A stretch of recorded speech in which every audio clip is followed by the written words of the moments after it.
С 22 по 26 ноября преподаватели Института непрерывного образования Сибирского федерального университета на базе Кыргызско-Российского славянского университета провели курсы повышения квалификации по 36-часовым программам, активные и интерактивные методы, тренинговые технологии в высшей школе и фасилитация как метод интерактивного обучения, новая роль преподавателя. Программы ориентированы на приобретение слушателями навыков в области использования интерактивных и активных методов обучения для организации образовательной и научной деятельности, а также трансформации уже имеющихся и получения новых профессиональных компетенций, необходимых для решения профессиональных задач в цифровой среде.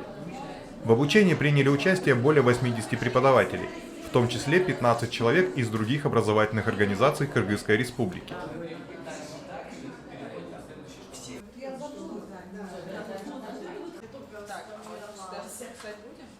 Уважаемые студенты, сегодняшняя тема нашего занятия – причины неисправности автомобиля и их устранение.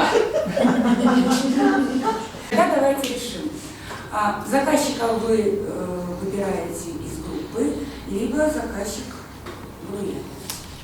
Мне очень интересно на данном этапе, чтобы вы ответили на 3 вопроса.